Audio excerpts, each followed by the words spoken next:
Hi everyone, welcome back to SmugMug Live. This is episode 48. Thank you for joining us wherever you are in the world. SmugMug Live is brought to you as always by SmugMug and Flickr. If you are looking for somewhere to showcase your work, share your images with your friends, family, customers and clients, if you're looking for somewhere to store your images online, or indeed if you're looking for an e-commerce solution to sell your images to your customers and clients, then check out everything we have to offer at smugmug.com. Or if you're looking to be part of an incredible photo community where you can be inspired and motivated with your photography and like-minded people, then check out everything we have to offer at flickr.com. Thank you so much for joining me today. I'm really excited about today's show. We're going to be joined by John Rourke very shortly. But before we do that, a couple of housekeeping things. We'd love it if you'd hit that subscribe button. Hit the little bell notification, that way you'll be notified whenever we release another episode of SmugMug Live. And of course, give yourself a shout out in the chat window. Let us know where you are joining from, and we will be sure to let you know where everybody's coming from today. We really enjoy it. And of course, if you have questions at any point today for John, then just post them in the chat window and I will make sure that I ask him those questions. But we're going to have a great conversation. Someone who is a dear friend of mine, an incredible photographer who works in an incredible industry. It is my pleasure to welcome John Rourke. Hi, John. How are you? Hi, Alistair. All's good here. All is good. Excellent. It's good to see you. Yeah. Oh, your image is super delayed at the moment. I don't know why the internet is not playing ball at the moment, unfortunately. But instantly typical that we went live as it did it. As soon as we went live, your internet broke up. Yeah, that's always the way. Anyway, we'll persevere, and I'm sure it will stabilise eventually. But where do we find you today? What part of the world are you in? Back in the UK at the moment. Just sorting out some things down in the Midlands. Before we decide what we're doing next, really. Yeah, it is a shame that your picture is so delayed. Such a shame that it's decided to do that just as we start the episode. Maybe you should hit that Wi-Fi button and make sure it's doing okay. But let's see where some of the people are joining us from at the moment. We've got a few people joining, so make sure you give yourselves a shout out. Mike Jackman joins us from Santa Clara, which he qualified by saying it's in California. Ramez is joining us from Amman, where he says it's 9 p.m. Just a few hours ahead of myself here in Scotland. And John Brown's with us, who is from Dog Pound in the US. He says it's midday here, so the light is not good, and I love your guests and the ideas they generate in my old head. I'm glad we do that. Devin has joined us from BC in Canada. So a lot of people in the Americas other than Ramaz and ourselves, John. So it's good. So did you shout at the Wi-Fi button? Did you ping it and see if it's helping? I'm not sure why it's doing it. It's just literally as we went live. Someone's stealing all your bandwidth. Yeah, everything's off. So I turned the phone off, everything. Yeah. We've got Bilal's joining us from the Czech Republic. William's joining us from Suffolk in the United Kingdom, a bit closer to you. And Felipe is joining us from San Diego. So lots of people in there. And of course, post your questions in that chat for John. I can see John's panicking, like he's trying to get his Wi-Fi working for us. But yeah, I'm turning off everything and anything I can find. Are you not hardwired at the moment?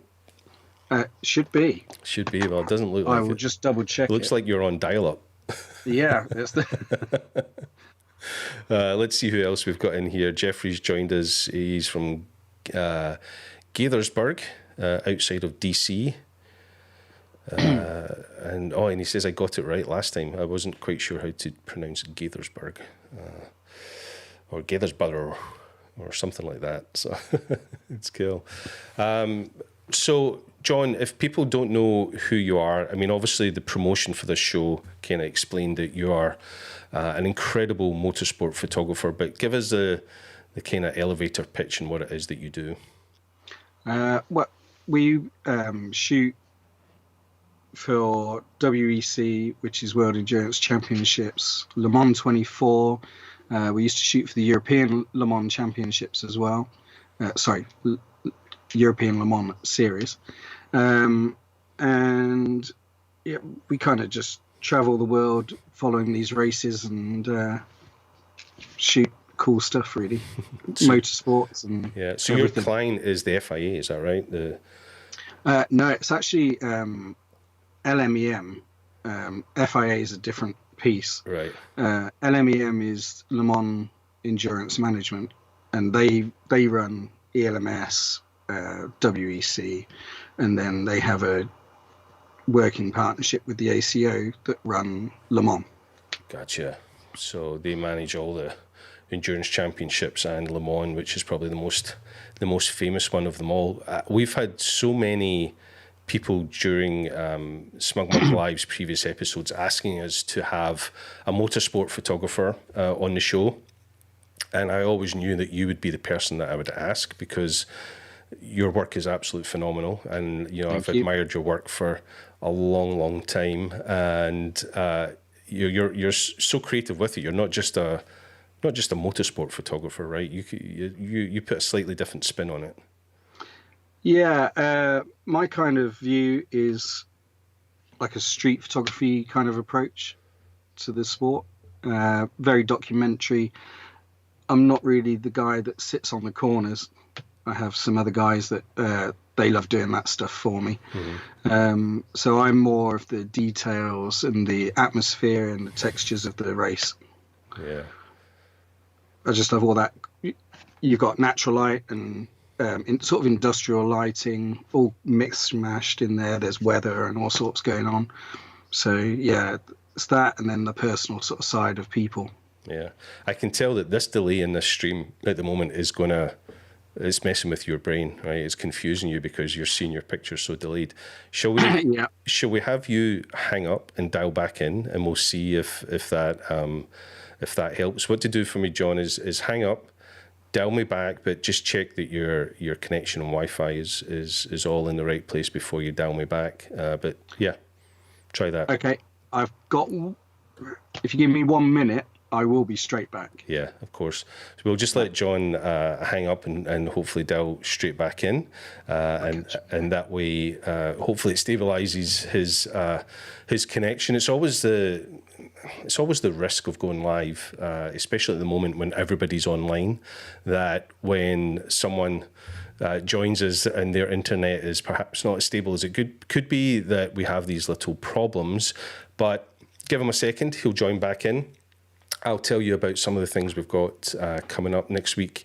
We're planning on having another show on Tuesday, which will hopefully feature several of our ambassadors at SmugMug and Flickr, talking about some topical kind of Halloween post-production tutorial type stuff, which could be very seasonal for this time of year.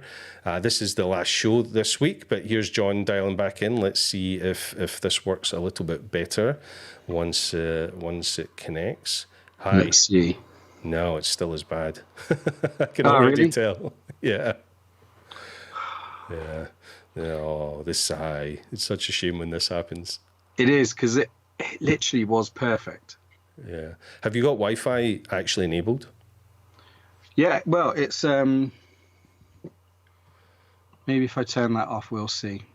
Yeah. Turn Wi-Fi off, see if it uses the hardwired part.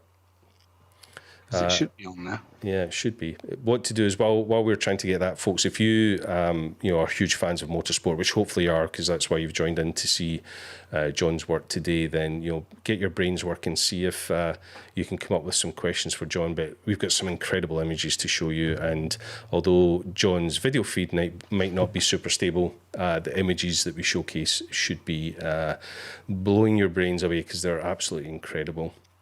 So shall we start by, do you want to try sharing your screen, and we'll have a little look at some of your portfolio to give people a little understanding of the type of work that you photograph? Yeah. Okay, let's give that one a try. Let's see if it works. Okay. So bring up the gallery you showed me earlier that has some of your best shots in it.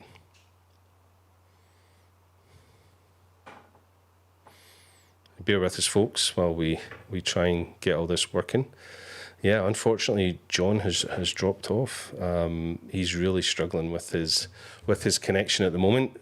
As I say, the joys of being live at the moment. But yeah, he'll be back. He'll be back in a moment. Don't worry about it. We'll get him back up hopefully, and it should be good. I'm dialing him back as we speak. We tested all this earlier. Every time before I go live on a show, I always get together with our guests and we make sure we try and make sure everything's working, make sure their cameras are working, make sure the connection is good, and it's always perfect. And then as soon as the show starts, something inevitably goes wrong. But yeah, I actually can't even reach him at the moment. So he is definitely struggling to connect with us. So let me tell you a little bit about John while we're waiting for him to dial back. John, I'm delighted to see, is a SmugMug Ambassador. And as you've heard, he photographs for the World Endurance Championships. And he typically is traveling around the world to all the amazing racetracks that you'll have heard of, like Le Mans and Silverstone. Monaco, all these incredible places all around the world. And he actually is just back from Le Mans. The season is still going, albeit very different season. The whole world's different. So a lot of the races were delayed. And of course, now they're just getting the season back running. So he's actually just back from Le Mans, which hopefully once we get him back online, we'll be able to show you some incredible images that he's literally just taken at the last show. Let me just try him one more time and see if we can get a hold of him. No, it's still saying that he is struggling for a connection.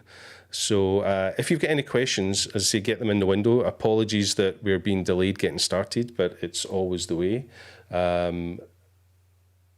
So he's pinging me on the side saying he's trying to connect.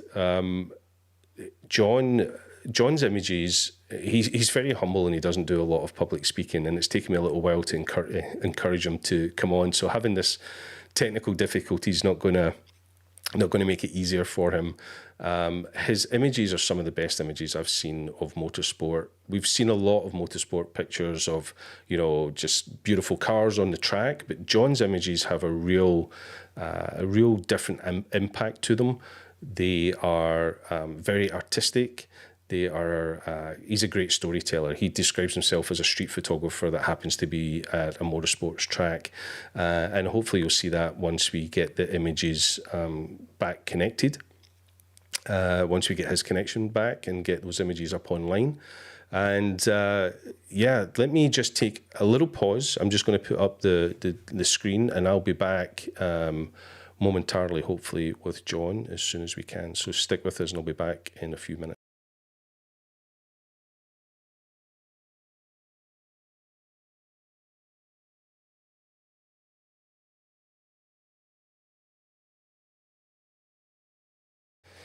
No, it's definitely saying he's not available to connect. So I think he's had a major outage on his internet today, which is a real shame because we're all desperately waiting to see him. But while we're waiting to see if he can potentially reconnect, let me show this little clip, which we will talk about once we get him back. But this little clip showcases how John spends part of his day when he's at a racetrack, and this one is specifically Le Mans. So this is John hanging out the side of a helicopter or an old school drone and photographing above the Le Mans racetrack. So hopefully we can get him back in a second to talk about it. It's funny, he's just popped up in the chat window. I wonder why he can't actually connect with us.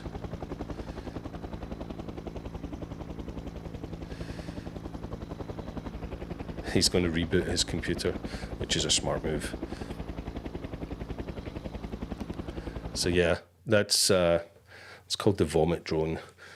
It's where, especially being in any kind of moving vehicle, some people get motion sickness, but when you combine that with looking through long lenses, whether you've ever been on a boat or in a moving vehicle, it gets quite nauseating. But being in a helicopter, which, although it looks like it's hovering, it's still bouncing about there.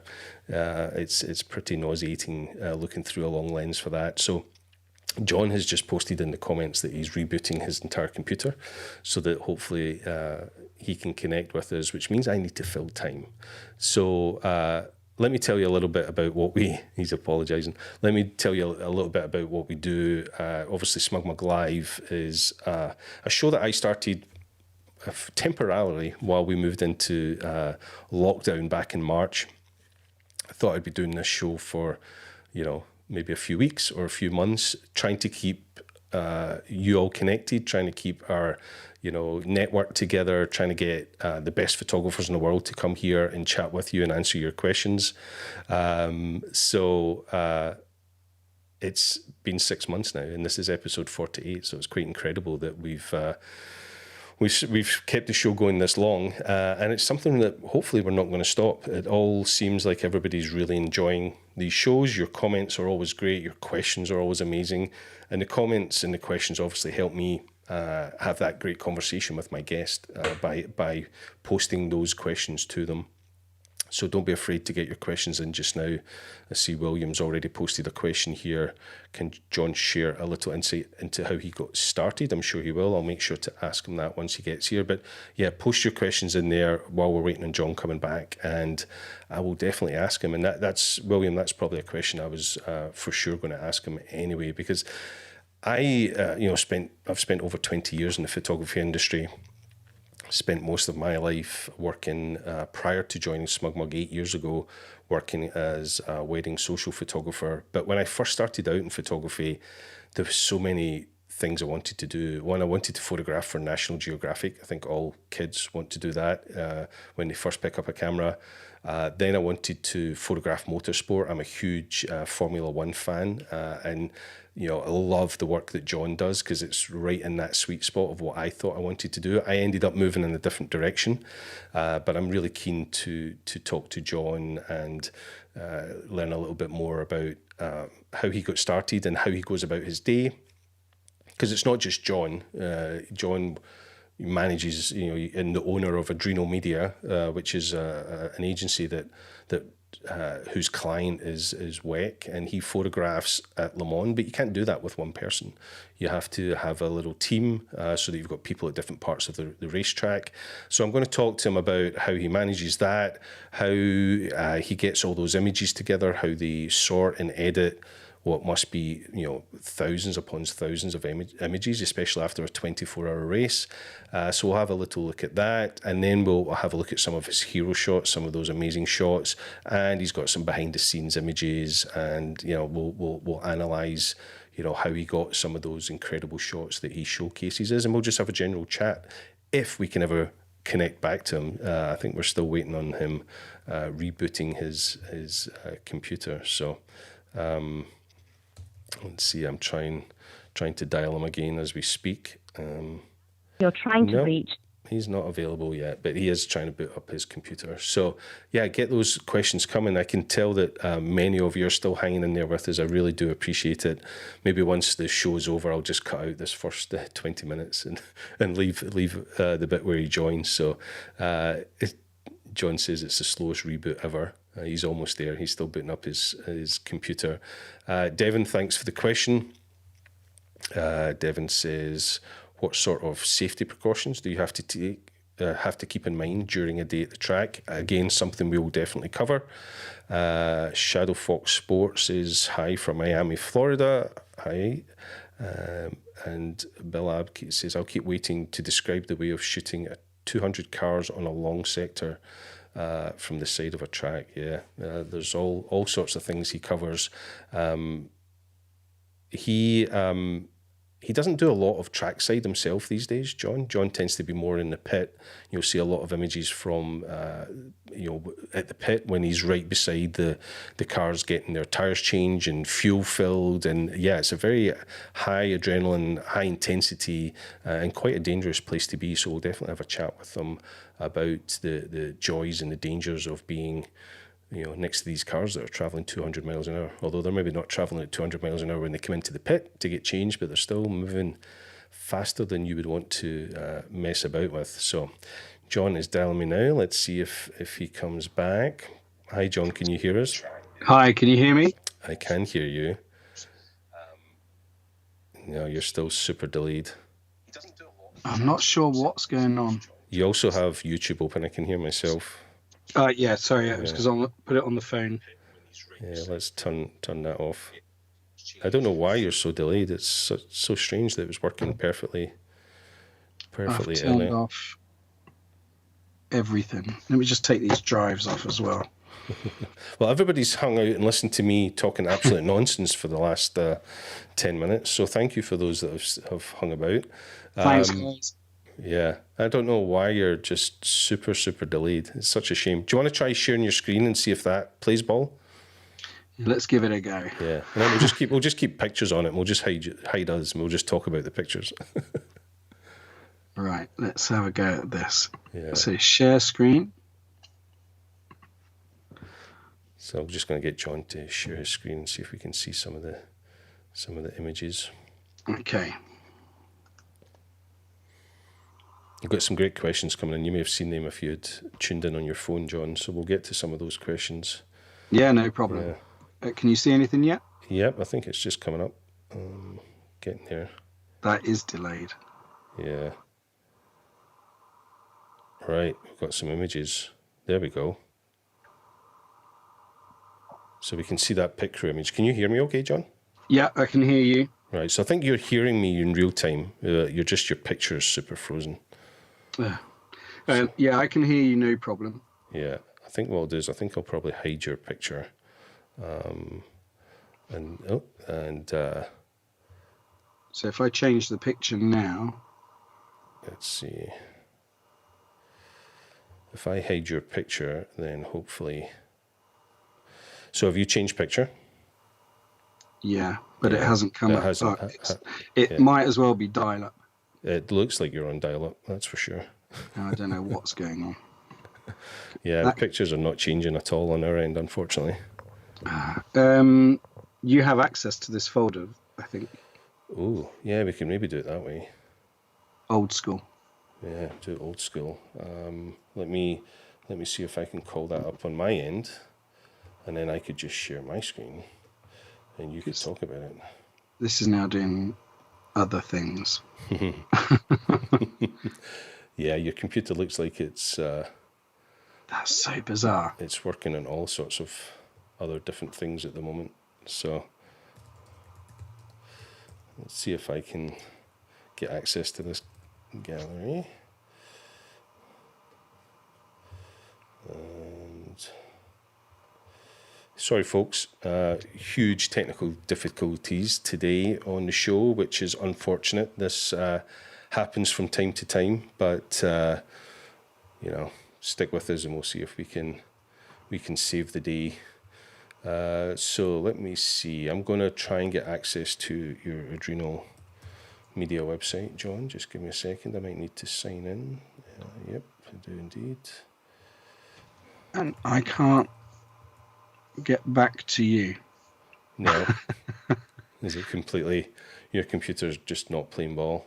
It's very strange. I wonder if we maybe try this another day and try and do this. It'd be a shame to do this when your computer's not working, because I really want to showcase your work. Yeah, at its I mean, best, I'm more than happy. If people can wait another 2 minutes, I'll try and just do another quick reboot. Yeah. And I'll do my Wi-Fi for those that want to hang on.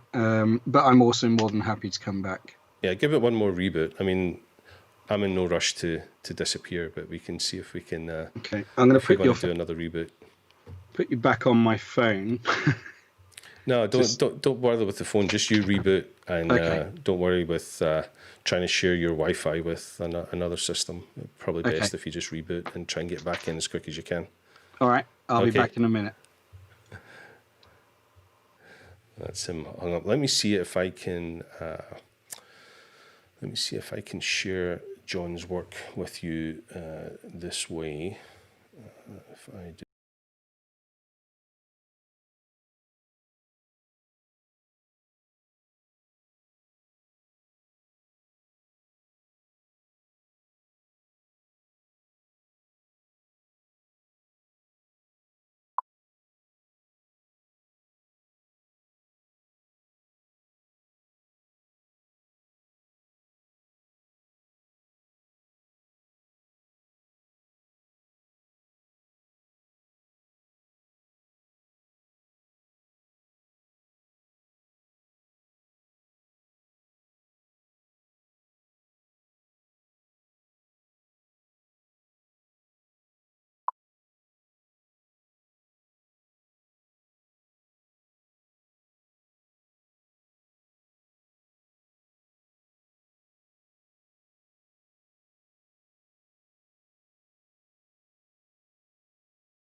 So a few of you are saying you're going to hang in there and wait, which is great because I've got nowhere else to be. So we might as well wait here, and hopefully John's machine decides to work. If it doesn't, if he dials back in and it's just not working, folks, I think what I'll do is I'll reschedule this for another night next week.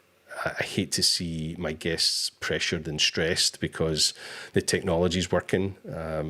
Although these shows are live and John thinks he's just talking to me, this can be kind of stressful for a lot of people. It's not easy to sit here and talk when you know you've got people listening to every word you've said, and it's live, which also makes it harder.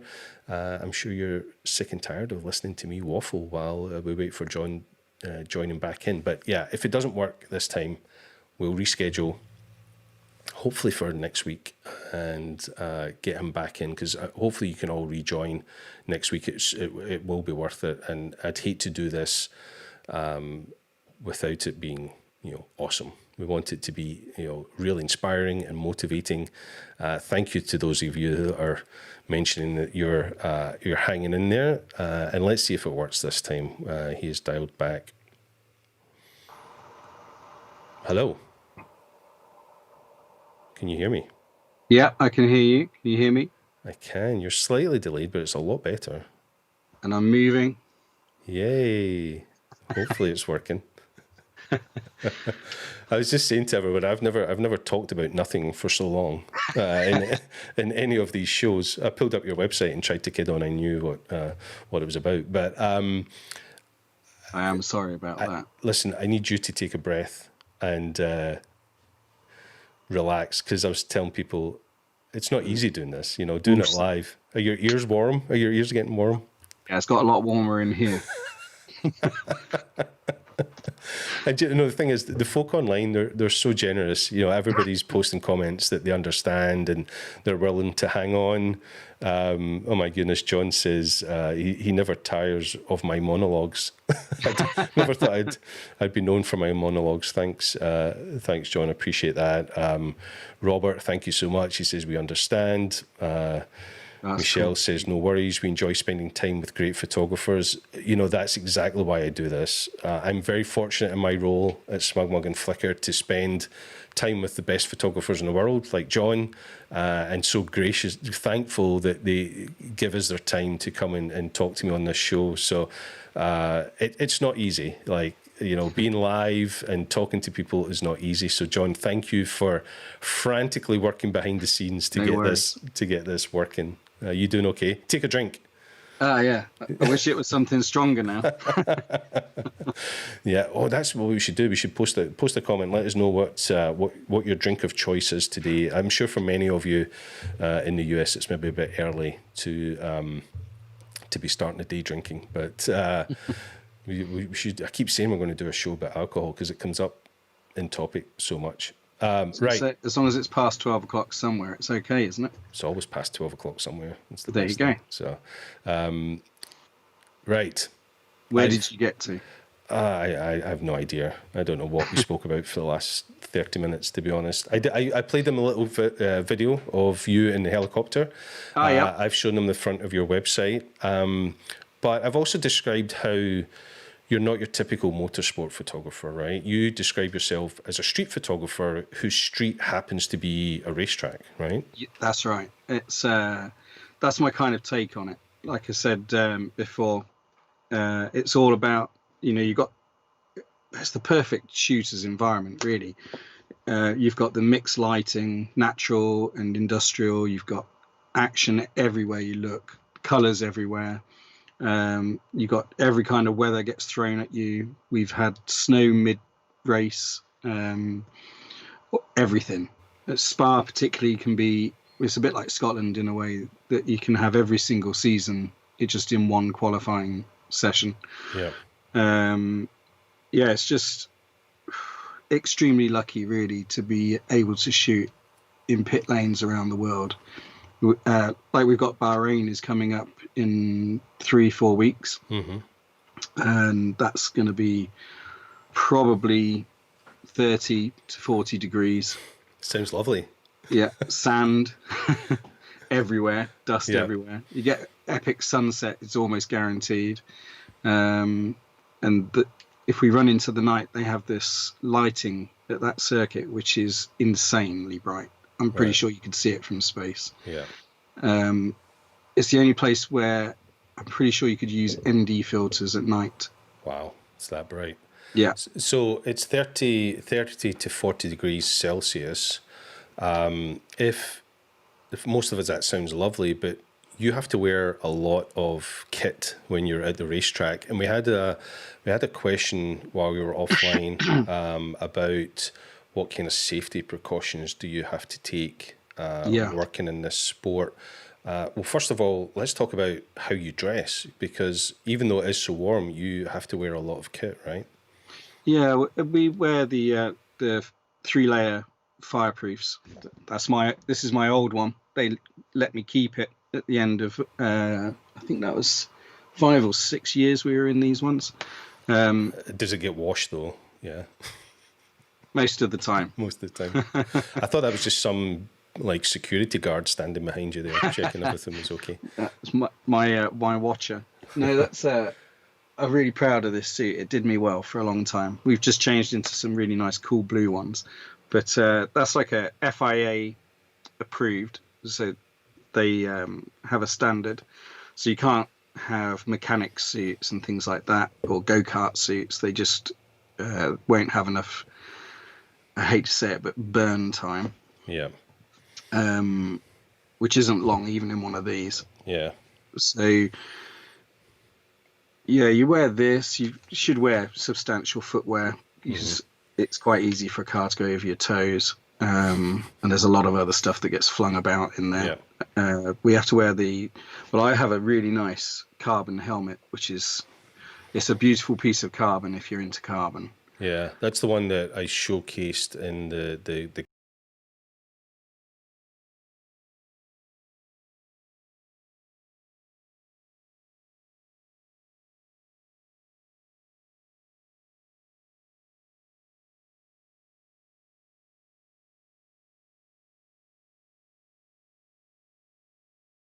something else you have to have on your body. Yeah, literally, it's only this is the only bit of skin showing at the moment.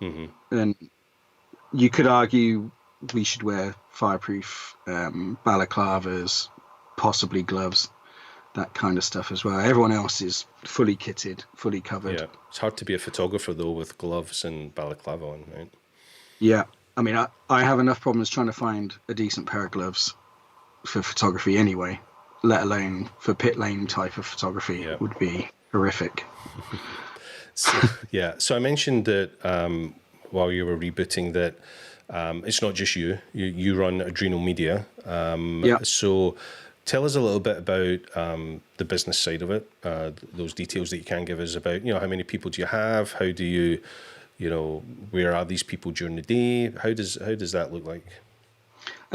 So at the moment, we always have 2 photographers plus myself at every race. The 2 other guys kind of float between track and pit lane, and that couple of photographers, they can be pulled from. Over the years we've kind of worked with loads of other photographers, so sometimes we change the team, sometimes some members of the team can't come, so we'll swap them out with somebody else. Occasionally we use somebody local, kind of just suit to fit, really. Yep.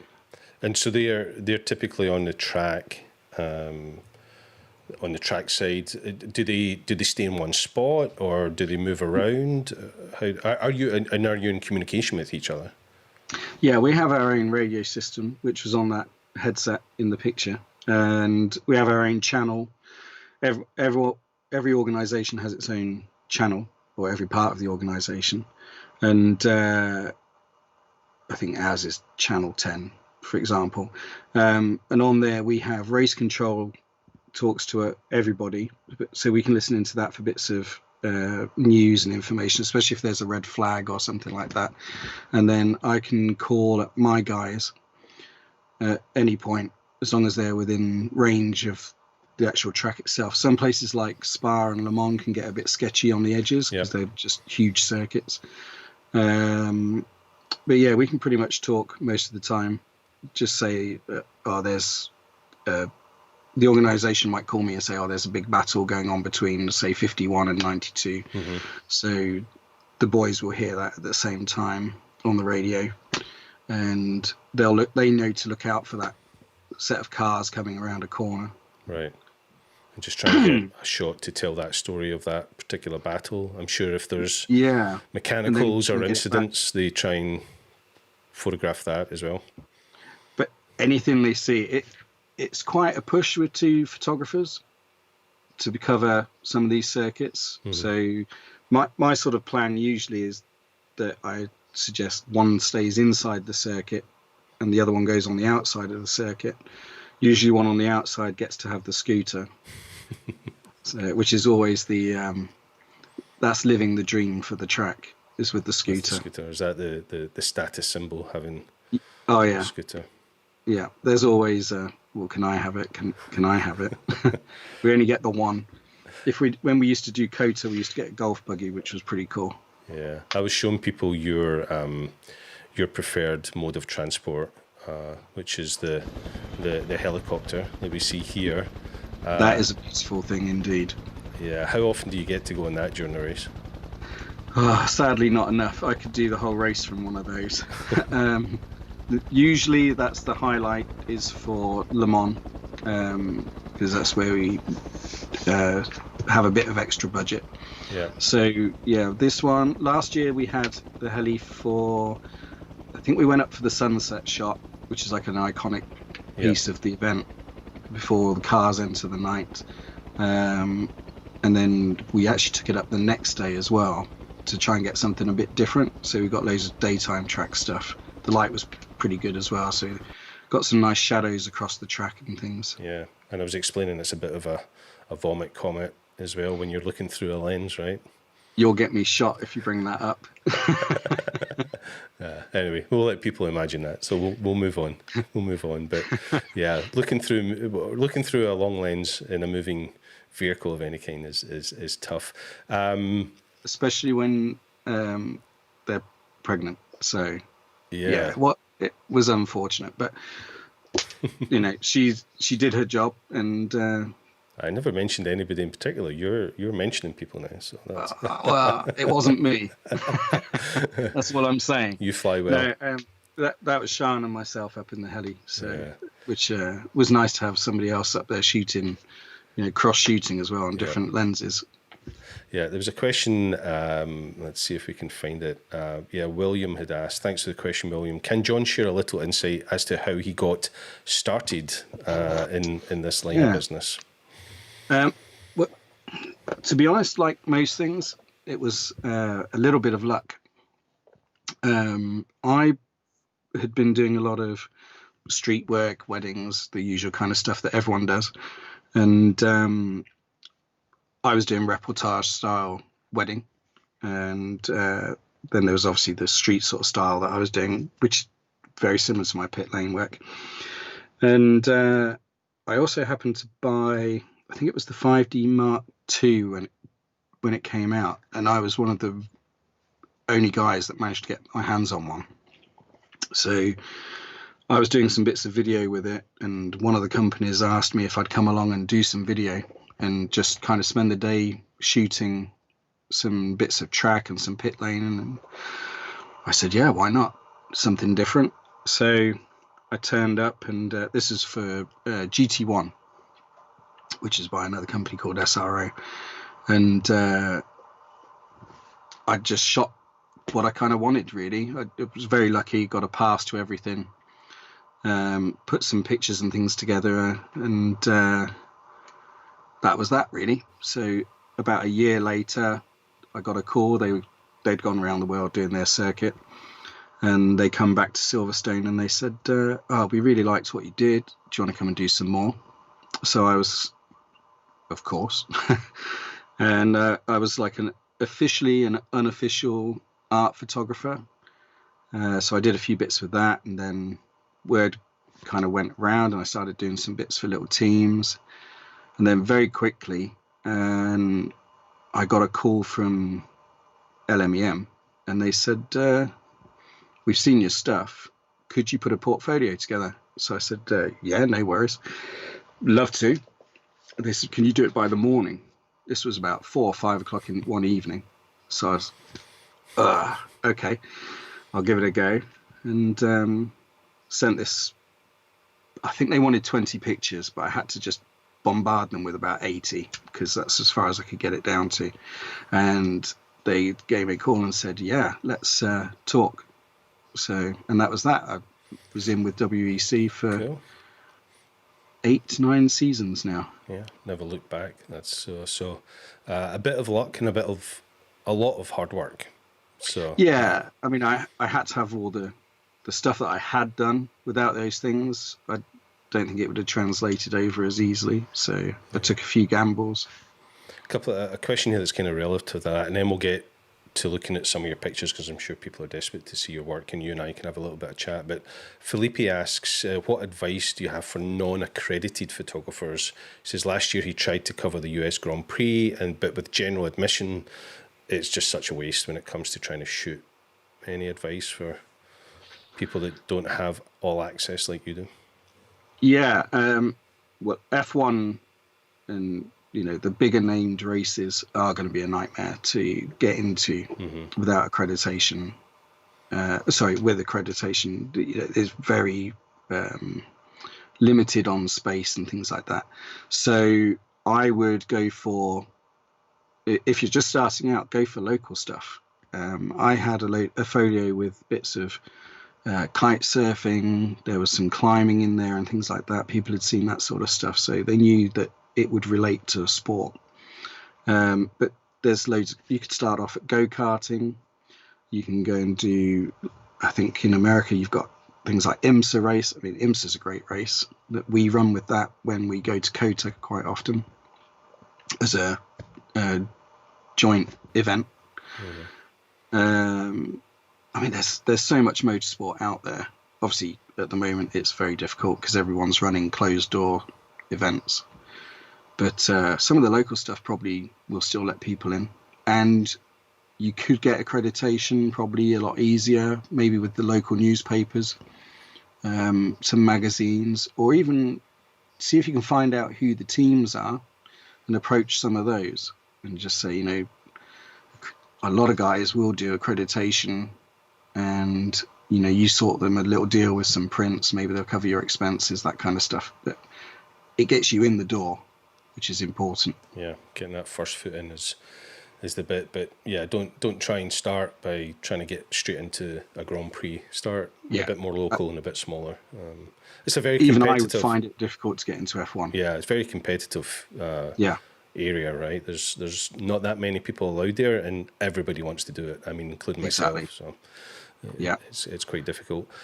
Shall we try sharing your screen? Dare we try sharing your screen again to look at some of these images? Let me just see if I've got it up and running. Yeah, so we're ready. I wonder if we could start with, you've got 24 hours at Le Mans, you've got 3-4 of you on track. That's a lot of images. What do you do with all those images during the day or when you first get them back? Would like the workflow? Yeah, what's your kind of workflow?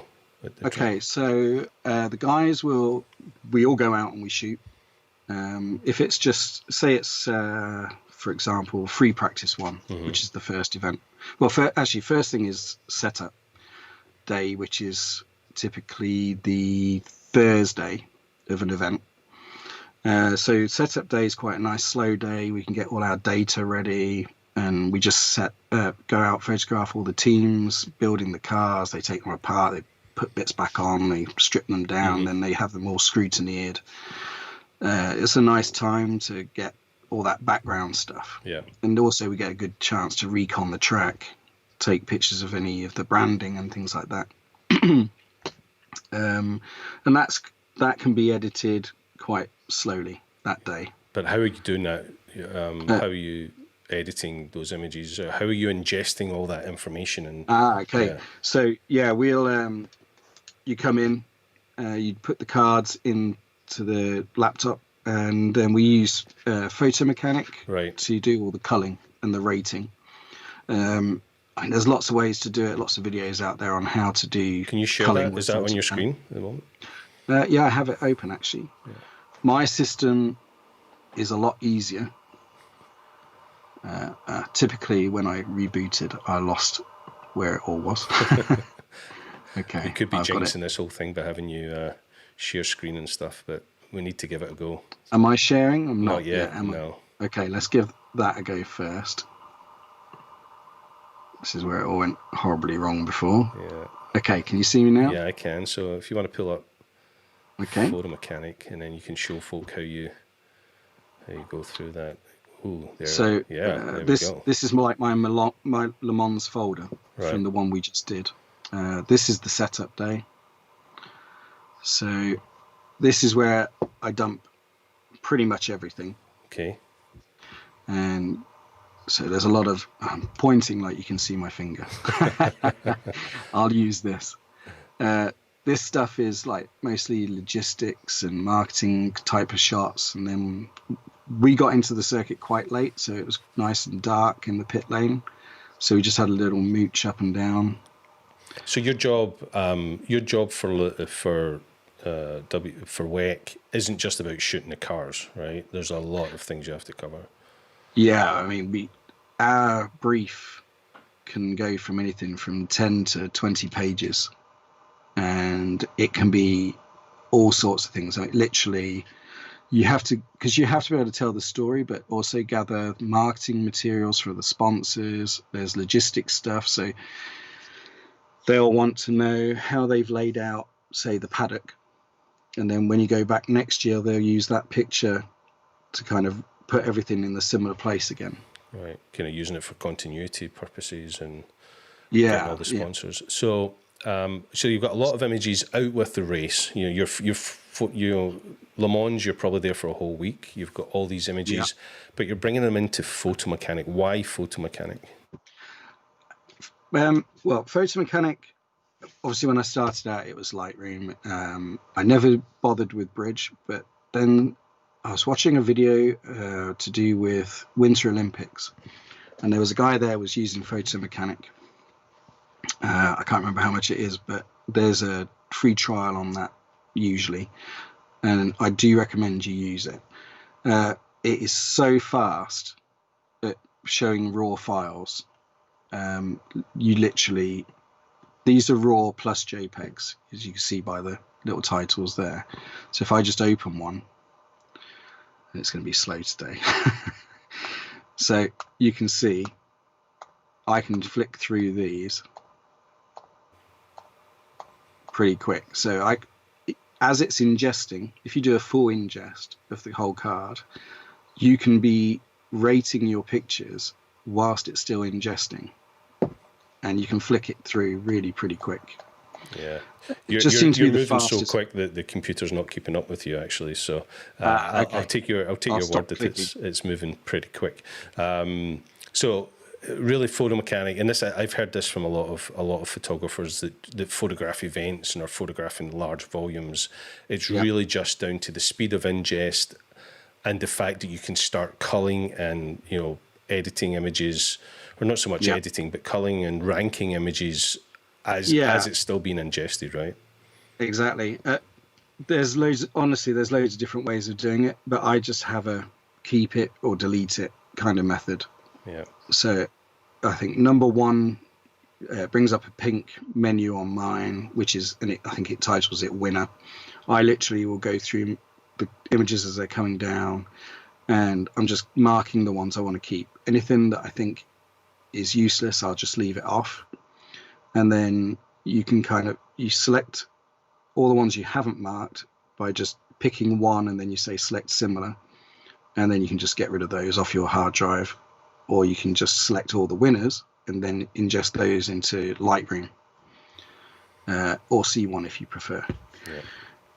Then once they're in there, we do the edit.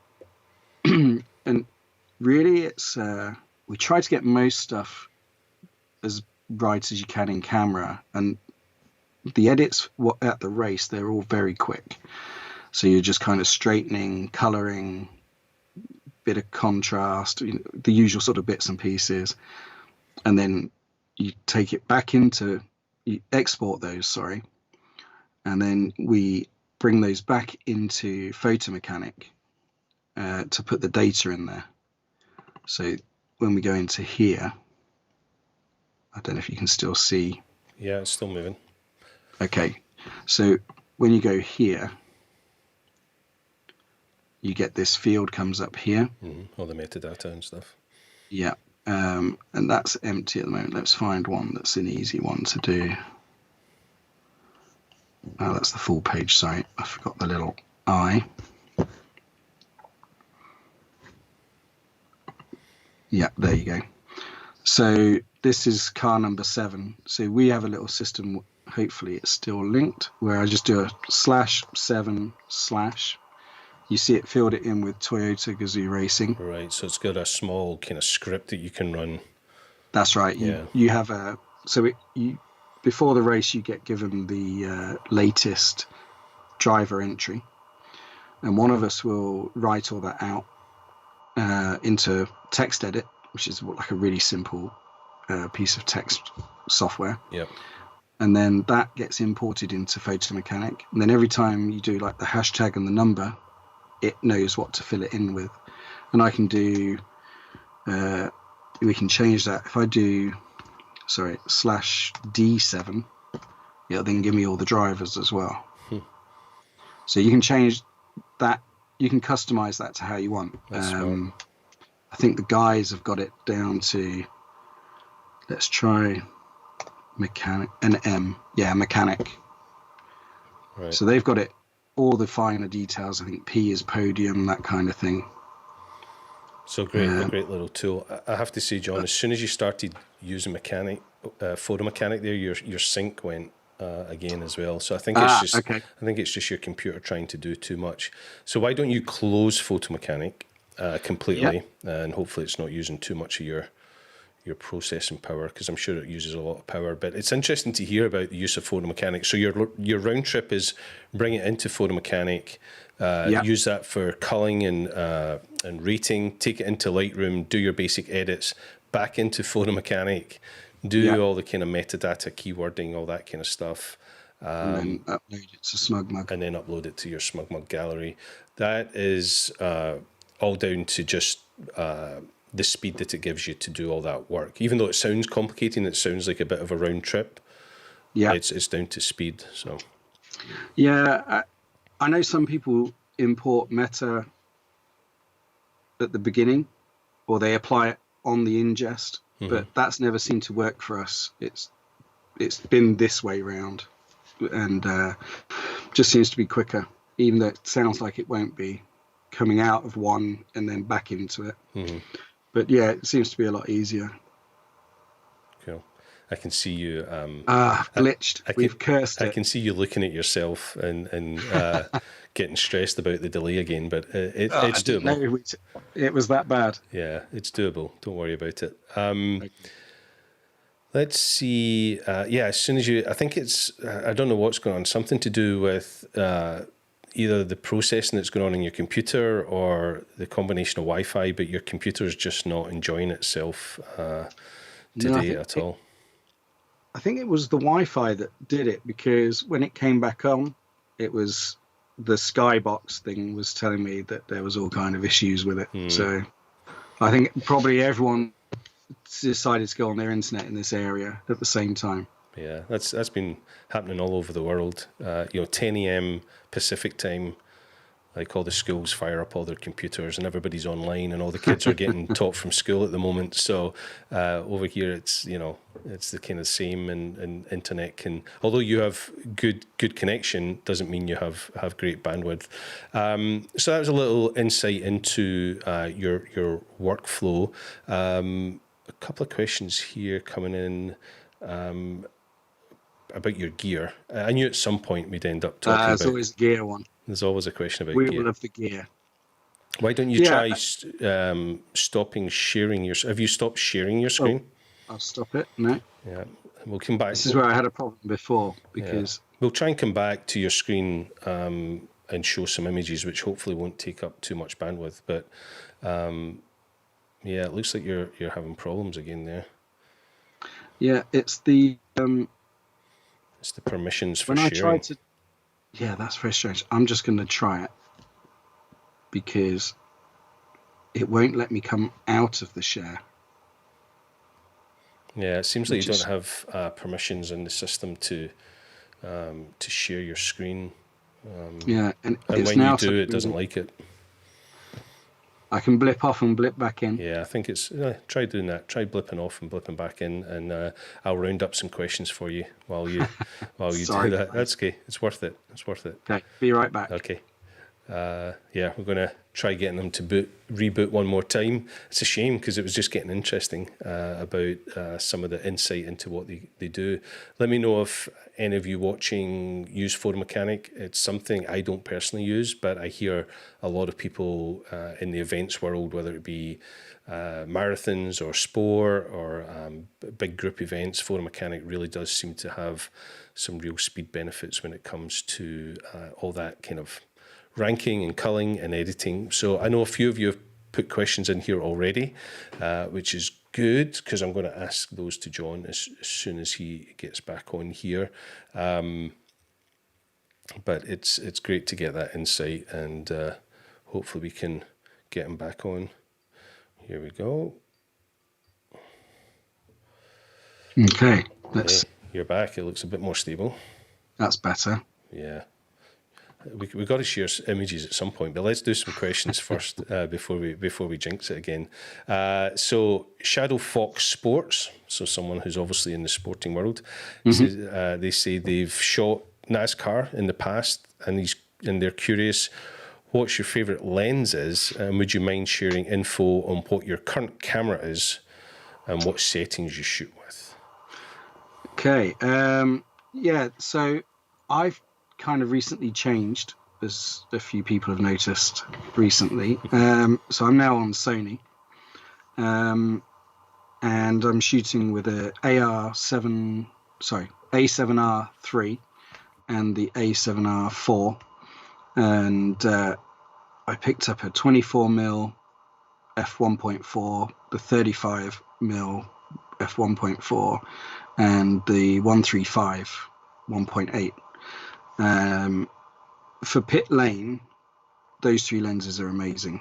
The 135 is mind-blowing, really.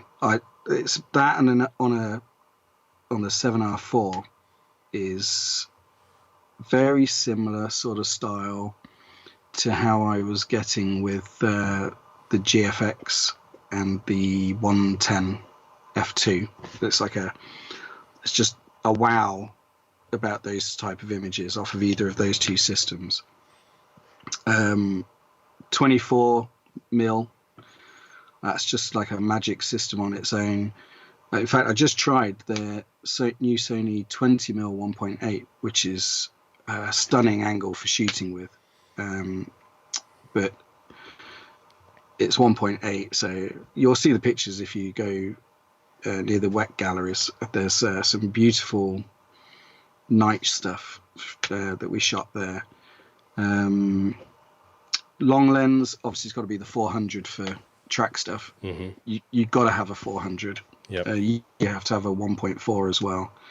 What I really liked about the 7R4, and the 3 actually does it as well, but the 4 is because it's 60 meg.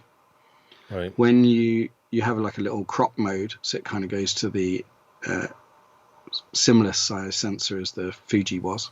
Oh, sorry, that's picking up my hands. Yeah, it's focusing on your hand. Sorry. But you end up with a cropped 26 megapixel image, which it means every lens is almost dual purpose. Right. So that 135, I think, turns out to just over 200, but still 1.8. So you can imagine that's amazing on the track. And then you can just crop in a little bit, anything down to 12 meg, and no view would ever know. Yeah. Zoom with the size of the file rather than the lens. Exactly. I mean, our images are supplied to clients mostly at 3,500 pixels across. So you can crop right into some of those images for that. Okay, let's see what else we have here. Ramez asks, what is your favourite lens? So you mentioned a few lenses there, but what one's your favourite? 24? I'm still torn. I'm a love affair with those 3 pieces of glass, really. But if I had to have one, I think it's going to... The sensible person in me would say the 35. Mm-hmm. But yeah, the 24's nice. And nobody really shoots. Well, a lot of vloggers shoot 24mm now. And I guess, but yeah, you're just not used to seeing that frame. Yeah. So it's still a bit special. And that's what I liked about that 20 as well, was that it's definitely different again. 24 is very popular in the kind of street photography world. It gives you that real interesting field of view, especially if you get close or get at different angles and stuff. Yeah. There's environmental type portraits with it. Lots of pit lane in the background. Yeah. Face is nice and focused. Yeah. Etienne asks a question, John, do you try and photograph all the cars all the time in the race, or do you focus on particular cars and sponsors? I think you have a brief to do everything, right? Yeah. Because we work for the organisation, and part of our deal actually was that we try to get pictures of every single car. And I think in the brief, off the top of my head, we're supposed to supply at least a minimum of 2 shots of the car in different places of the track. And then we try to have at least 1 more picture of the pit and the team itself. Right. So just by the nature of how the human eye works, sometimes it's rare, but sometimes you'll miss a car because like we have several Ferraris in the event. Yeah. And of course, a lot of Ferraris are red. So you think you've got them all. Right. But then we do a check at the end of the day usually, and we have a spotter guide that's given to everybody. And we try and cross them off as we've done them. And we do the basic method, which is just a tick. And if you've got 2 pictures of it, it's another tick. And then sometimes there's one car. It might be I think we used to have there was an orange Ferrari that used to have no branding really on it. And there would never be a picture of it for a couple of these races. And we were like, but it would be out there. It was out there for sure, but it just never caught your eye. And then obviously they got some sponsors or they changed the livery and things like that. So then your brain sees it. Yeah. Your camera's completely gone now, John, I'm afraid. Sorry. Your computer is really struggling. I wonder if we should do a part 2 of this and not try and drag this out when it's really not doing what we want it to do. But yeah, I do really apologise. Your camera is completely frozen at the moment. So can you still hear me okay? We can hear you. Your audio is fine. So unless everybody just wants to look at me while we talk to you. Such a shame. Could you not get into the imagery? I'm struggling at the moment to dial into that, to get access into that while I've got the broadcast running, unfortunately. So we're not winning. Not winning at all. And it was all working so well during the test. I know. It worked well yesterday when we tried it. Yeah. It worked well today. Because I don't just do these shows and dial up people without some kind of preparation. We do a test to make sure the cameras are working well, to make sure the audio sounds good, to make sure the connection is okay. But John, I don't know, I think, did you just unplug that and plug it back in and it seems to have worked? I just I thought, to hell with it, I'm just take out the HDMI cable. No, it brought it back to life a little bit. Right. Yeah, we got something. Yeah, you're pretty close. Let's try sharing your screen one more time.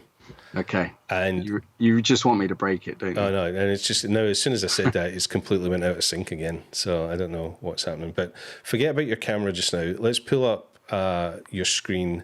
I wonder if you could show people some of the behind-the-scenes stuff. There's some images you take where you photograph all the cars at the show, at the race. Yep. So you've got them all lined up on the pit lane, on the start line where you photograph all the cars. You've got cars in motion, but I think you've got some images showcasing that with some behind the scenes stuff, right?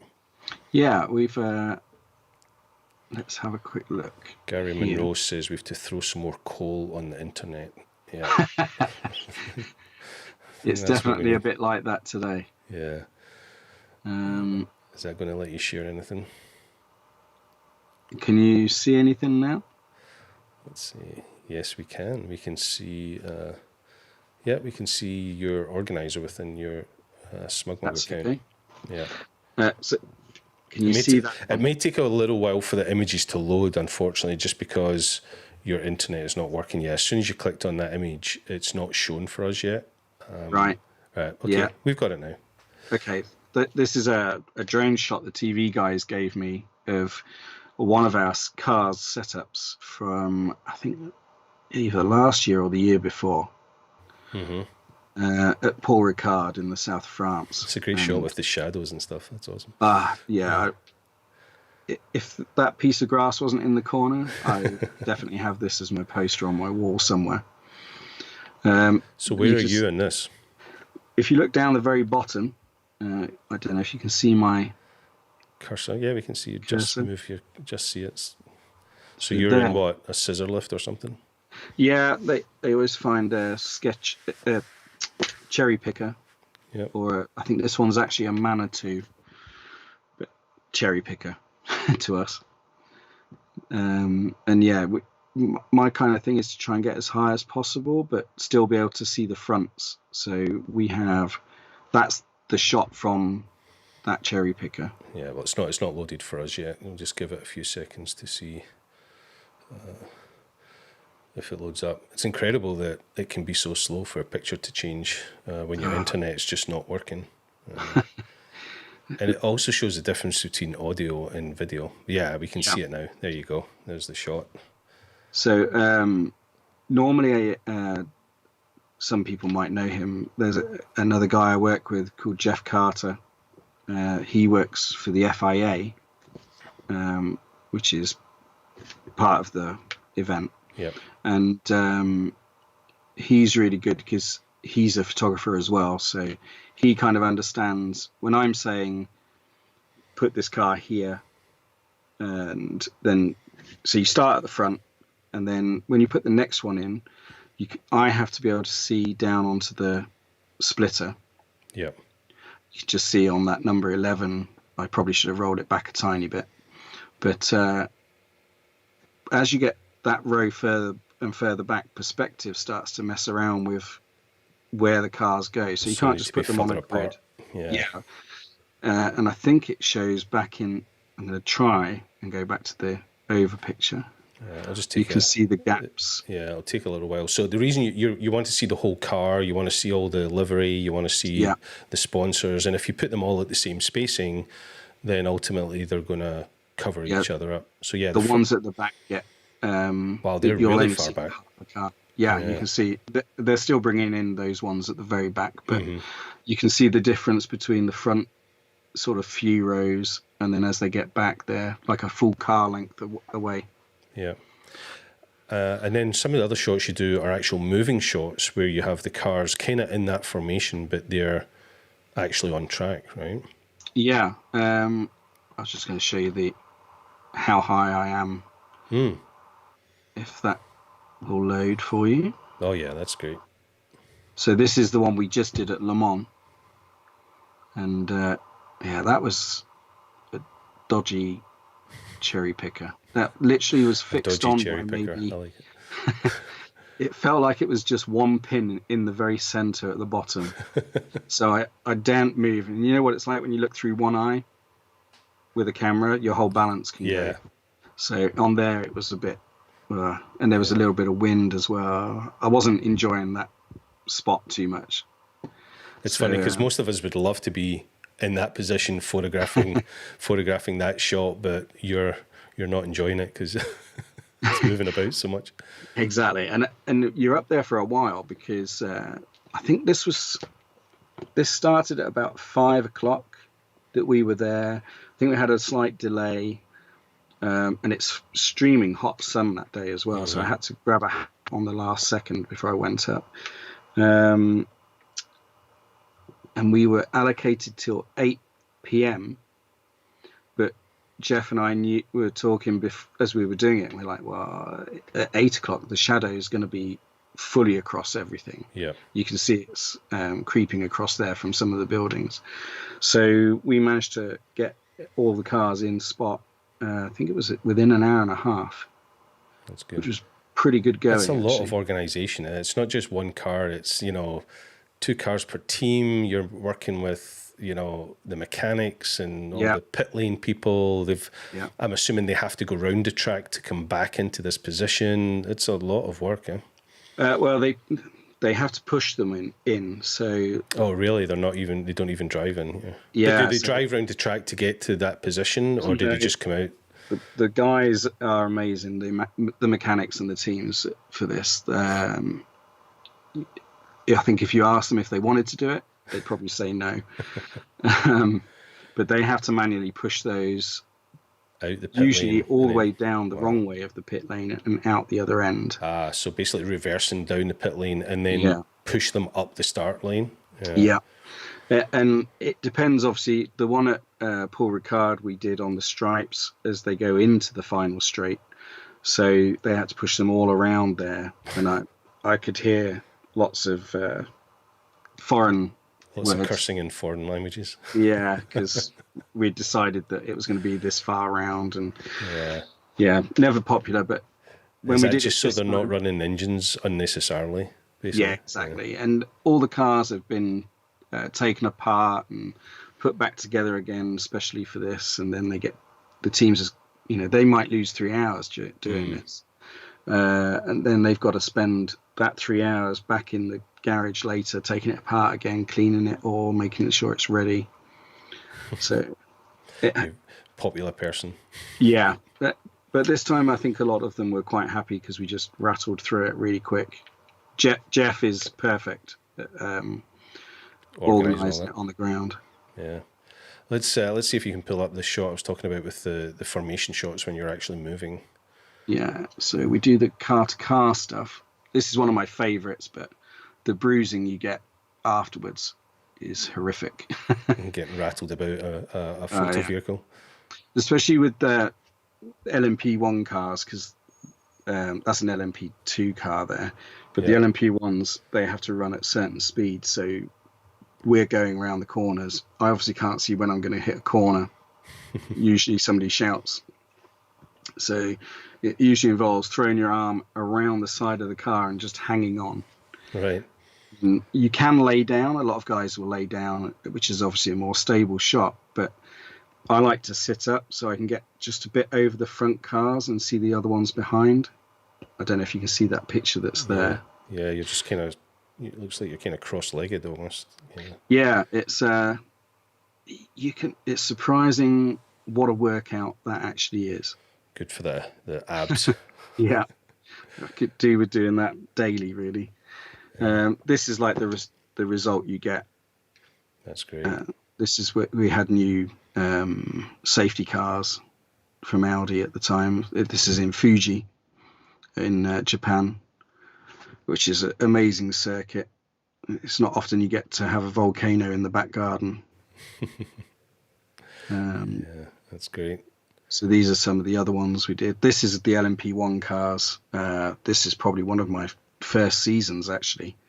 And we're just waiting on that loading. There we go. And you got the Audi, the Porsche, and the Toyota. I mean, that was some great racing with those 3 cars. And having these behind me, I mean, that's... yeah, it's incredible. But you can see how it'd be easy not to get every car photographed, because although they're all different, they're all very similar as well, right?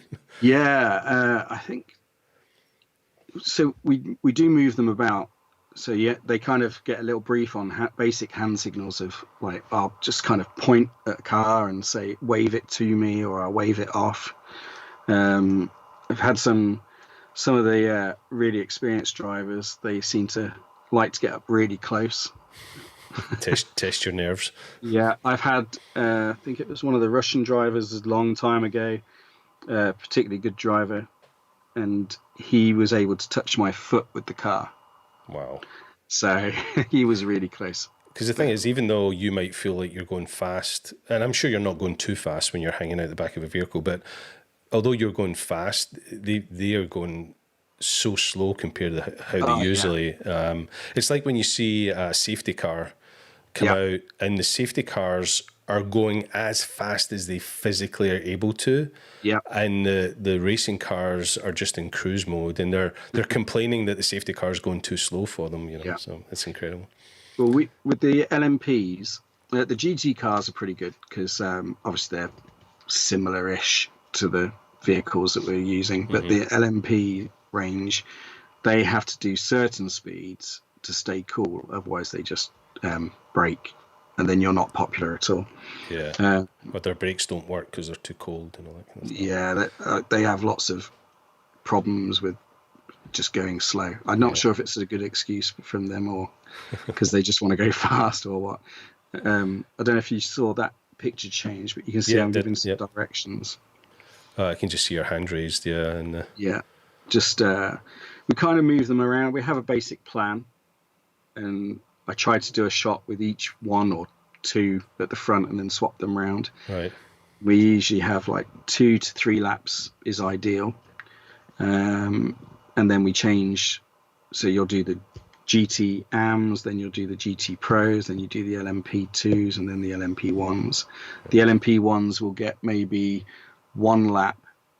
They'd love it if it was 1 lap and they were done. So we try our best to do that. And sometimes you're lucky if you get 2 for them. A lot of classes in one race. You've got to not only have you got to get all the cars in the race, we've got to make sure you've got the right cars in the right classes, and it can all get very complicated. Yeah, it took me a long time. Yeah, to get to know what the difference is even between some of these cars. I didn't really come from a motorsport background, so it's taken a while.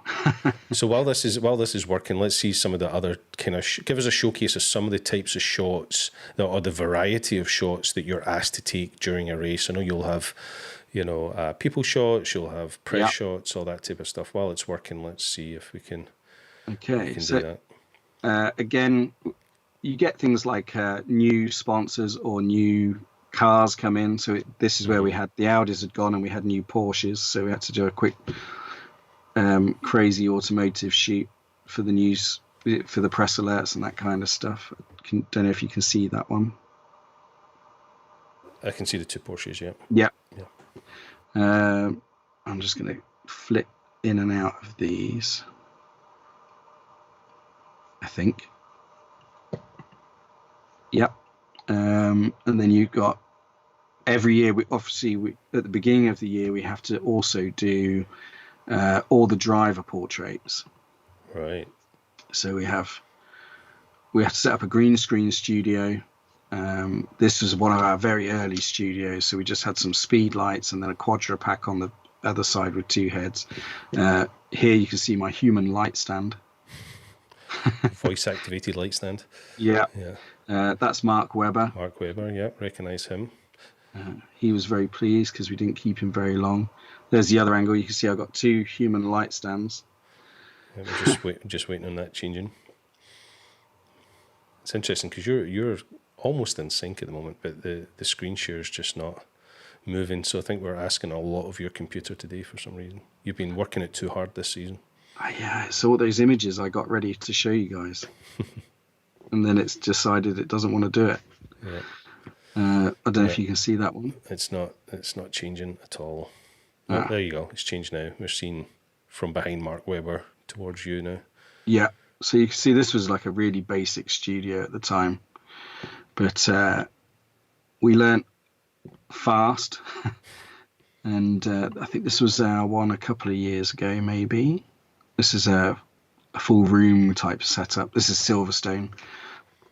So you can see we got the big strip box to light the guys. And then it meant that I could take one of the spare pack and use it as a dedicated portrait studio on the right-hand side. We got, again, it's all quadra lights because we can fly with those nice and easy. That Elechrome, right? Yeah, that's right. I think it's the front ones are the high-speed heads, and the back one was the older action heads. Right. But makes a really nice little studio. I think I've put one of the pictures up that I can show you. Kind of like the result of those. And those pictures are used for all the TV graphics, the things in the guidebooks, the programs that they do for every race. And that's not in that folder, so I'm just going to skip to this one, I think. Sorry. And I see it. I had so many pictures to show you guys. Yeah, I definitely think we'll have you back for take 2, where we dive deeper into all these pictures, because I know there's just so many awesome pictures in there that I'm desperate to see. Yeah, maybe I can put some next time as well. I'll put it up on a open gallery so that everyone can have a rummage through as well. Yeah. I can't find it, but this is like one of the more arty. So we always do the standard stuff on the green screen, and then we kind of pick a theme for all the portraits. So this was more like about the detail of the drivers, and don't know if that one's come up. That's a black and white one. Yeah, it's up now. Yeah, very striking. So yeah, and I mean, there could be 60 drivers, more sometimes, less sometimes, depends on which race it is and what season. But yeah, we always have so we all end up with these green screen ones that all have to be cut out, luckily not by us. Somebody else does that bit for us, which is fantastic. The very first year we did this, a friend of mine, Gabby, he was the photographer with me, and we had a girl called Paula, and we'd all shot different events and things like that, and done a few teams and this kind of stuff, but this was a totally different scale, and we'd have to have people, the team would be shooting driver green screen stuff all day, maybe for 3 days, to get through all the different people. And then you'd have somebody else would be out shooting the cars. And at the beginning of the season, again, you have to do the cars from every angle. So you got the head on, the 3/4 front, the side, the rear 3/4. We shoot the rear as well. And then you have to have shots of the other side as well. So the guys have to move around the whole circuit to try and find the different angles. And then we was just firing literally thousands of pictures into the website that I'd built at the time.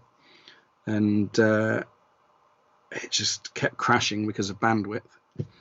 And it was just generating so many images. And of course, we had to set up a whole studio system and portrait studio. And it was a very fast learning curve. And then I think it was after that first race, which was we call the prologue, that's like all the cars get tested out for the season, and everybody's there the first time of the year. I think that's when I'd put up a message somewhere that said, "Does anyone know how to do like mass imagery to clients and things like that? Is there any difference between SmugMug and any other systems at the time?" And that's when you guys came in and saved us, really. Yeah, that was when I reached out and said, "Hello." Yeah. And that was a long time ago. And it's been great ever since. Yeah. Little question here, and then we'll get. I think we'll answer a question here. Then I think I'll get you to show a few pit lane images, and then I think we'll be done with pushing the boundaries of what's capable. But TDT Fly says, "Why have you chosen Sony over Nikon, Z, or Fuji, that type of stuff? Why the Sonys?" Okay. Well, I was a Canon shooter for about 25 years. Mm-hmm.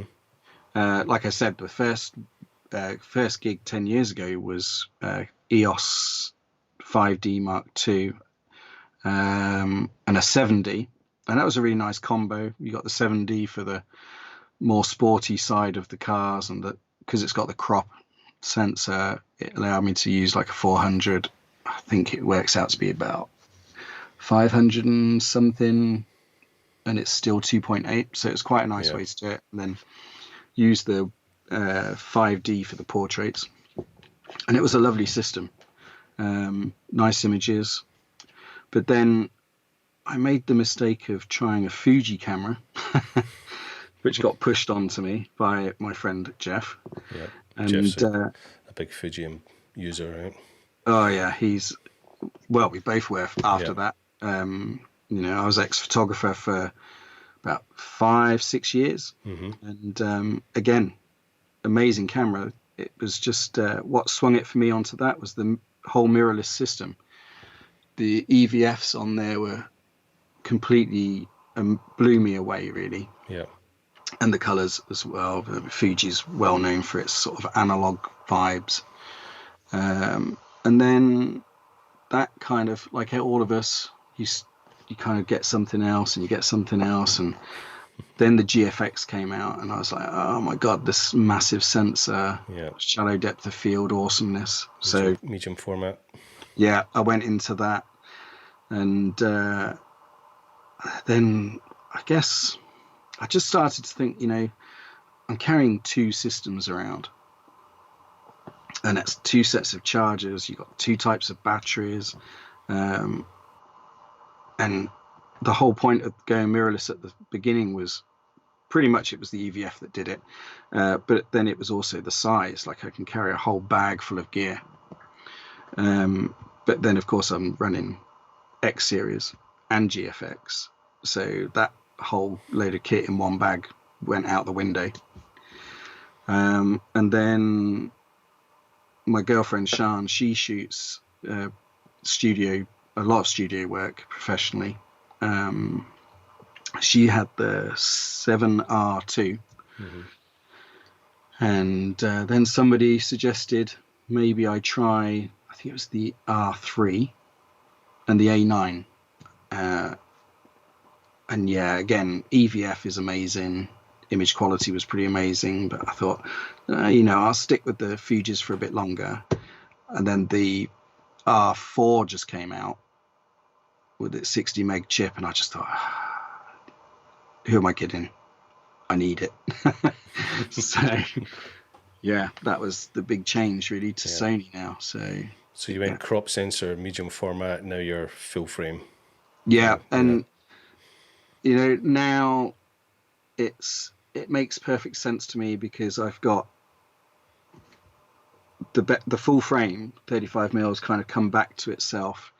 It was particularly with mirrorless, and you've got the best of both worlds really. I've got the high-end megapixels, I've got loads of cropping power, the colors on the Sony are amazing, and you can customize them to how you want as well. I'm still working out my color system. I've dialed in a really nice black and white setting that I love. I've got loads of black and white stuff. Why don't we try and have a look at some while the internet's still working a little bit? Why don't you go through some of these? So, I mean, these are, if it will load, this is some of the black and white straight out of the camera. You might have to tell me if it's changed. It's up, yeah. No, in fact, you can see somebody using it. The pit lane now is full of a good mix of mirrorless and traditional DSLRs. Yep. SLRs, should I say. So yeah, but this black and white, I've tweaked it again since. I think I even was tweaking it during this race just to get this really nice sort of detailed blacks and tones in the middle. This is one of my favorites. Yeah, incredible detail in the eyes. Yeah, absolutely insane camera, that one. And of course you got flip out screens on these things, which just saves your back. Yeah. But also people don't see you take those pictures. Yeah, if you're holding it at waist length level. Yeah. Just Or keep just- flipping because it's working quite well just now. So just flip through your portfolio. Yeah. This is like some of the guys setting up on the main grid at Le Mans. But this is what my thing really is, the eyes. I love the eyes in a picture. Loads of bokeh, get the eyes nailed. And this guy, I mean, I love that picture.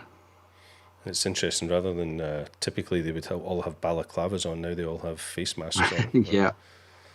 Apart from this guy. Apart from this guy. Yeah. I've been told not to show that one. So, it wasn't very COVID for that split second, but I just love that face. So I couldn't not take the picture. Yeah. This is what the Italian guys. And just, there's so many textures and things like that you can grab in the grid and the pits and things. So yeah, this is looking through the grid as they're doing the national anthem. Just like a sponsor shot, really. Yeah, logos and sponsors, keeping all them happy. Yeah, you got to keep that in the back of your head all the time. This was Le Mans that we've just been to. As you can see, the weirdest Le Mans ever, completely empty. Yeah. Normally that would just be a sea of people all up there. They'd all be on the grid. It'd just be full on crazy. Yeah. This is like one of my favorite points, which is the green flag. So this is starting off. Yeah, they'll just peel off there, do a lap, get into formation, and then as they come back up, usually the lights go green and the race is on. But I'm like one of the last guys usually to leave the grid. This is as they're coming around after that, in that formation lap. Just as they come around this last corner, they'll hit the straight and then they just take full off beams for the next 24 hours. Exactly. So Hopefully. Here we've got Motor's one of our sponsors. So this is like a really nice sponsor shot. Again, a little bit blurry for the branding, but you got to do a few atmospheric style sponsor shots as well. Why don't we get to some of your pit lane stuff, which is I think what really sets you apart. Yeah. So there you go. That's a pit stop. They're changing the tyres. The Ferraris and some of the Porsches, they're starting to get some nice brake dust come off of them at certain times. So always trying to get that perfect brake dust shot. I think there's one at night time I've put in. That's the mechanics. I do these pit lane shots. I do like this, where everything's captured in freeze frame almost. But I also do some quite extreme artier ones. Yeah. This is a really nice shot that I've been trying to get for ages. Normally this guy's done the wheels and then he's gone. Mm-hmm. But I just managed to catch his eye and just go, just stay there for 1 second. Yeah. And again, it's got the branding and the logos and you've got the the 24 Hours of Le Mans. You've got the WEC logo there. You can see it's a Ferrari. You've got AF Corsa and the Ferrari badge on him. You've got the car number 51. I would have supplied that in the colour version, but I personally prefer the black and white one. That might even be on the new 20mm. That one definitely is. It's a really nice. It's a little bit of distortion, but I think it kind of lends itself to the shot. And look at those eyes. You've got some shots I know of that have a lot of motion in them in the pit lane. Yeah, Let's see if that's more down to the nighttime stuff. So I'll go in here. I'll just flick through these. I'm hoping it's keeping up. Yeah, it is. It's keeping up quite well. So here we go. This is a night shot with the Toyotas coming in. So we start off quite nice and editorially. Yeah. And then there's that brake dust again. Look. It gets nice and atmospheric. And then, this is another thing I do is I use bits of plastic a lot for added lens flares. So I'll add, it could be a Bic biro, or my real secret weapon is the inside of a dog collar that glows in the dark. Okay, random. And it broke, and I accidentally pulled this piece of plastic out, and it's like a flexible prism almost. And I thought, I wonder. And yeah, it does these crazy lens flares. Right. This is some long exposure, or slow shutter, should I say. Yeah. Pit stop stuff. So I'm just frozen on the car, letting the guys do the movement. And then this is some flash with slow shutter. This is a little pro photo flash that I picked up from a friend of mine quite recently, so I was quite happy to experiment with it. And I think, if I'm correct, because it does high speed sync, it's a longer flash duration, so you still actually get motion in the wheels, whereas when I've done flash before, it would freeze the wheels and then you'd have all the craziness. So I'm going to be playing with that a bit more, especially at the next one, because we'll have night racing there. This one was just a bit experimenting. Yeah, this stuff gets used a lot for brochures and social media type stuff. All these sort of crazy shots. See that one, I don't know if you can see it, the wheels have come out frozen there, so I guess it's flash duration. I'm not that technical on the flash bit. But this is I love this one. Oh yeah, that's a whole story just in itself, that one image, right? Yeah, I mean, you can just roaring off into the night. This is all pit lane. I quite like stuff like this as well. Again, with the flash, it's frozen pieces, and I'm lucky that I can be experimental. That's a great shot. Man, I love that. That is really an incredible story. That to me is that type of street photography that we were talking about, where you've captured a moment in time but added a whole ton of story to it.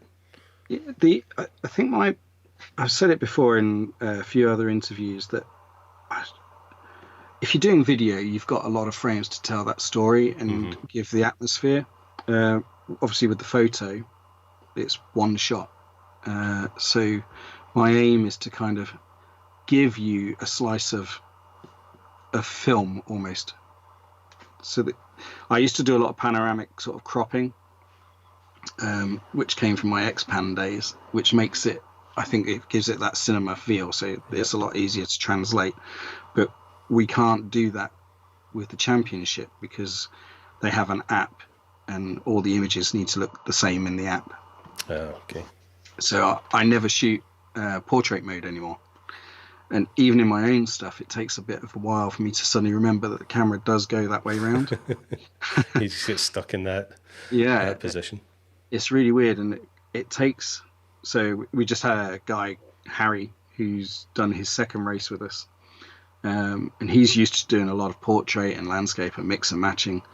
And all the time I'm trying to remind him, no portrait. Landscape. It's like, yeah.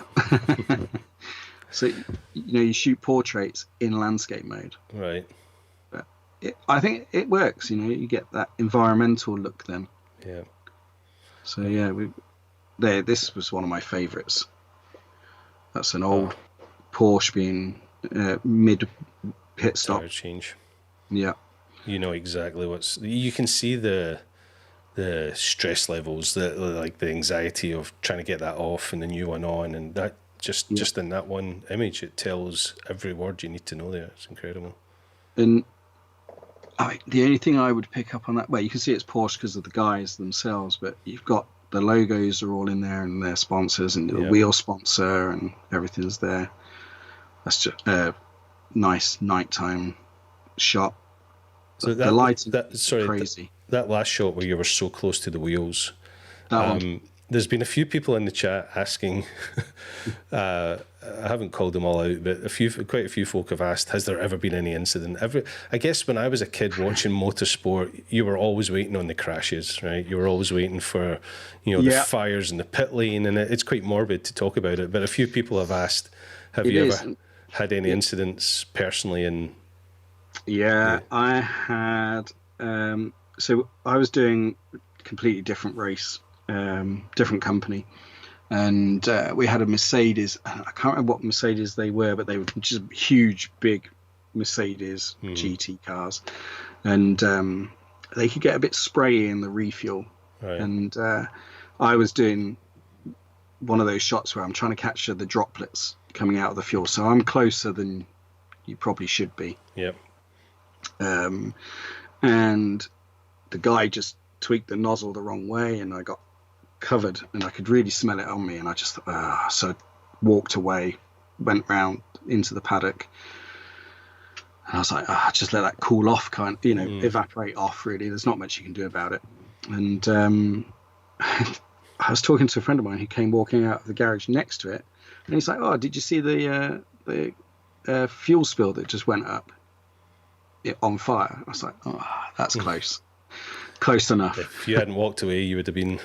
Yeah, I'd been a candle for a bit, I think.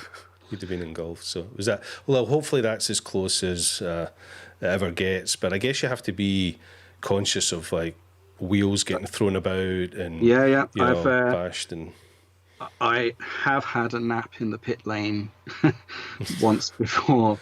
Where when you say nap, you mean knocked out? Yeah, I got knocked out for only for a second or 2 seconds or something, but yeah, that really hurt. I was bending down behind the car doing a typical shot. Let's see if I can find one. And it was one of the Ferraris in... There's not many people can say they've been knocked out by a Ferrari. It's kind of got some street cred about it right there, Well, so you see, this is a typical shot of what I was doing. So I took the shot, and I always know you keep a bit of distance because you see the guys run around the car, so you kind of know how far to kind of leave it.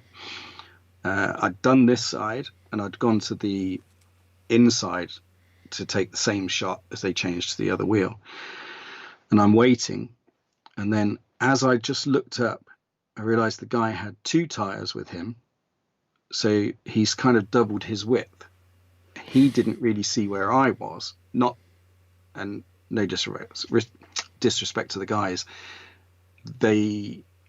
you're secondary to what they're doing. Yeah, they're focused on one thing only. Yeah, if you're in the way, you usually get pushed, and you kind of just go with it.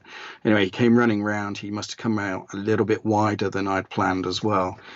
And I just remember this wheel hitting my helmet. And then I woke up with a load of Italians looking at me going, "Are you okay?" Get out of the way. Do you know what's always interesting about Le Mans and WEC?